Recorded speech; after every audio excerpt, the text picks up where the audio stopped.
Tiến sĩ Brodachev lật lại lịch sử, cho rằng hội chứng sợ Nga không bắt nguồn từ chiến tranh lạnh hay thế kỷ 19, mà từ cuối thế kỷ 15. Khi các kỵ sĩ Livonia và Phổ bị yêu cầu xuống phía nam đánh Ottoman, họ rụng râu như cá gặp nước nóng.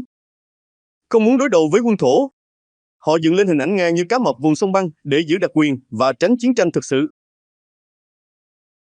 Chiến dịch tuyên truyền ấy thành công, giúp họ giữ vị trí và được giáo hoàng công nhận.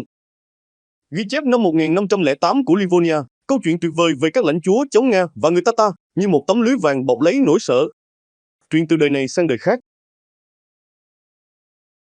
Theo Brodachev, EU ngày nay vẫn dùng chiến lược cũ, dựng Nga thành ngáo ộp để Mỹ tiếp tục viện trợ. Một kiểu thả bè giữa mùa lũ, mong người ta kéo lên bờ. Nhưng khi Mỹ bắt đầu rút mái chèo, EU lại không có chiến lược thay thế, như ghe không có bánh lái. Thủ tướng Hungary Viktor Orbán thì lội ngược dòng. Ông tuyên bố không ngại bắn hạ UAV Nga nếu xâm phạm không phận. Ông hạ thấp lo ngại về UAV Nga, chỉ trích thái độ của người Tây Âu, và khẳng định Nga yếu hơn châu Âu về quân sự, kinh tế và dân số, như thể cá rô thách thức cá tra.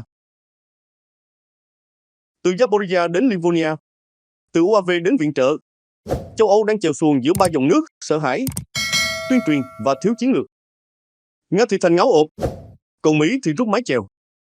Trong khi đó, nhà máy điện hạt nhân Zaporizhia vẫn neo mình giữa dòng, mong không bị cuốn vào cơn lũ chính trị.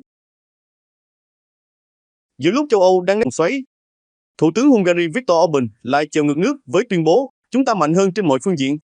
Tôi không hiểu sao lại nói năng như thể mình yếu đuối. Một câu nói như trâu già hút bụi, khiến cả EU và NATO phải ngoái nhìn. Hungary lâu nay được xem là bè bạn của Moscow trong EU và NATO.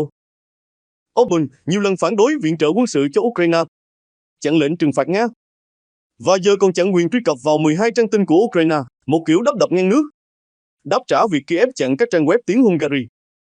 Căng thẳng giữa hai nước như gió mùa thổi ngược, không ai chịu nhường ai. NATO và Nga thả lưới giữa trời, UAV bay như cá vượt sóng. Tối 9, rạng sáng 10 tháng 9, Ba Lan bắn hạ UAV Nga xâm nhập không vận, lần đầu NATO trực tiếp đối đầu tài sản quân sự Nga trên lãnh thổ liên minh. Warsaw lập tức kéo lưới phòng không, đóng cửa sân bay, kích hoạt điều 4 NATO.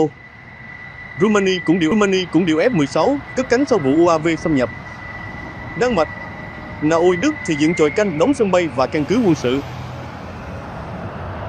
Dù Moscow phủ nhận, các quan chức châu Âu cho rằng đây là cá mập thăm dò, một tác nhân chuyên nghiệp đang thử phản ứng phòng thủ.